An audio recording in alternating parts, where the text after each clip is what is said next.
Hey everyone! Welcome to Fascinating Fates. Today, we're diving into one of the biggest blunders in history. Have you ever had a situation where your expectations were completely blown away by reality? It's like planning a small, local investment and then suddenly becoming a millionaire. Well, not quite, but more on that later.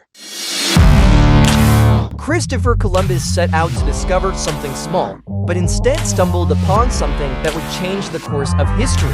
He discovered America.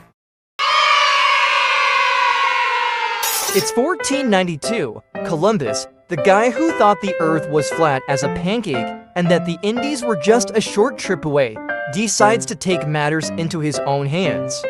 Instead of checking Google Maps, he opts for a colossal journey west, hoping to find a shortcut to Asia. Imagine someone saying, "Why bother with a map and compass? The sun will guide us and we'll figure out the rest at night." Back then, creating business plans was a lot easier. After several failed attempts to secure funding from various kings, Columbus finally gets the backing of Spanish monarchs Isabella and Ferdinand. It's kind of like getting your parents' approval for a party after promising only the best guests. In his case, immense wealth and power. The kings probably thought, alright, why not? It's like investing in the latest trend. On August 3rd, 1492, Columbus set sail with 3 ships, the Santa Maria, Pinter, and Nina, after 70 days at sea. With no music or video games to pass the time, could you handle being stuck in a confined space, in the middle of nowhere, with other people for that long? On October 12th, the crew finally spots land. Columbus, convinced he's discovered the Indies, disembarks and shouts, "Hello, Indians," which must have been as surprising to the locals as finding Eskimos in the desert. On his second voyage, Columbus tries to establish a settlement on Hispaniola, but setting up a colony was like building a tower of blocks during an earthquake, and unfortunately, his La Navidad quickly gets destroyed by the locals, who were already fed up with uninvited guests.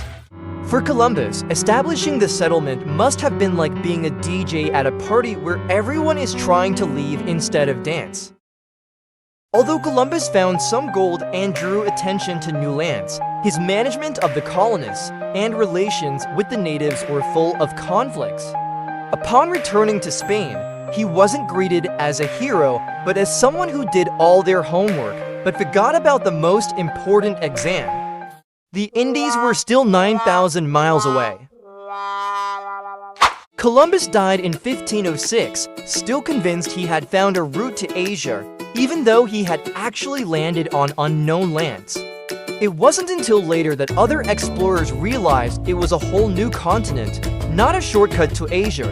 Columbus thus became a character full of contradictions, a brilliant inventor who didn't quite realize that his grand plan made no sense. Kind of like 3D technology in theaters and TVS. Does anyone still remember or use that? Oh, but wait! It might have seemed like he was the first to discover America, but unfortunately for him, the Vikings were here first.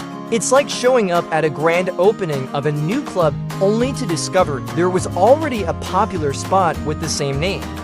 Eric the Red and his crew actually got here before Columbus, but for some reason, they weren't invited to the VIP guest list. Now Columbus is like someone who showed up at the big movie premiere of their own film, only to find all the VIP seats were already taken.